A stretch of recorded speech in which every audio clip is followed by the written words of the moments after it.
This is why you should start Eat the Frog. Memang, nama metodenya kurang oke. Tapi, ini bisa jadi metode yang cukup ampuh untuk boost produktivitas Sobat FEB loh. And before we start, sedikit disclaimer. No frogs were harmed during the process.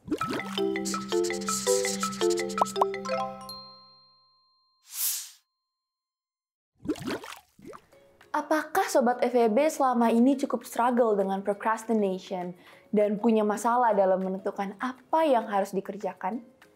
Atau justru dalam situasi produktif dan menyelesaikan banyak tugas, tetapi malah kesulitan membuat progres di tugas-tugas yang justru paling penting?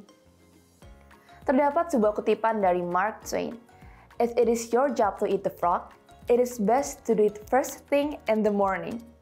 And if it is your job to eat 2 frogs, it is best to eat the biggest one first.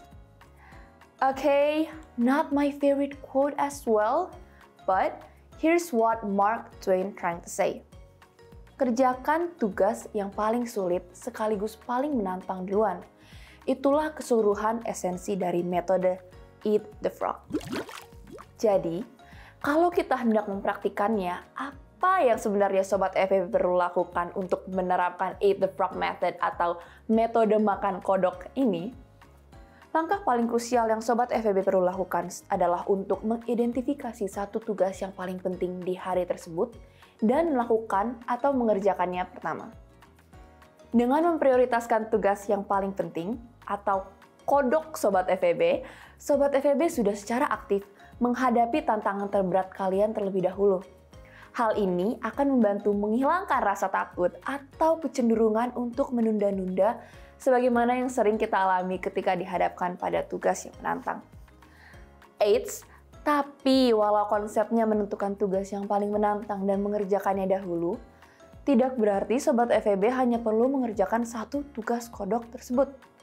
Lanjutkan dengan mengerjakan tugas-tugas lainnya yang juga punya urgensi untuk diselesaikan di hari tersebut. Pada dasarnya, itu saja yang diperlukan Sobat FEB untuk menerapkan Eat the Frog method. Namun, ada beberapa trik yang bisa Sobat FEB lakukan untuk memaksimalkan metode ini. Pertama, no distraction environment. Kerjakan tugas tersebut di tempat yang tenang atau yang paling membantu Sobat FEB untuk fokus. Lakukan deep work, prioritaskan untuk menyelesaikan tugas tersebut, dan fokus. Agenda yang bersinggungan dengan orang lain dapat Sobat FEB lakukan setelahnya. Menjawab email, bertemu teman, mengerjakan proyek tim misalnya. Sobat FEB dapat lebih tenang bekerja dan mengerjakan hal-hal tersebut setelahnya karena tidak lagi dikejar oleh urgensi tugas sendiri. Tips yang kedua, perlu dicatat bahwa idealnya tugas yang Sobat FEB pilih sebagai kodok di hari tersebut dapat diselesaikan dalam 1-4 jam. Jika lebih, pastikan untuk memecahnya jadi tugas yang lebih kecil. Pastikan tugas tersebut manageable dan bisa diselesaikan di bawah 4 jam. Tips yang ketiga, saat memutuskan tugas yang menjadi kodok tersebut, jangan membuat plannya dari jauh-jauh hari. Daripada itu, tentukan semalam sebelumnya. Ini merupakan waktu yang paling ideal karena kita benar-benar tahu apa yang paling penting dan menantang untuk diselesaikan besok.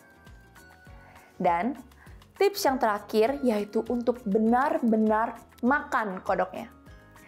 Kadang ada resistensi dari dalam diri kita. Just like no one wants to eat a live frog first thing in the morning. Hal ini berlaku juga untuk tugas yang Sobat FEB identifikasi sebagai kodok di hari tersebut.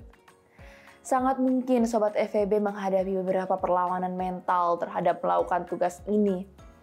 Dan inti dari Eat the Frog method adalah untuk menyelesaikannya sehingga Sobat FEB tidak perlu khawatir tentangnya saat sedang mengerjakan tugas-tugas lain. Nah, bermanfaat sekali bukan Eat the Frog method? Sobat FEB, sudah siap makan kodok kalian belum? Enjoy!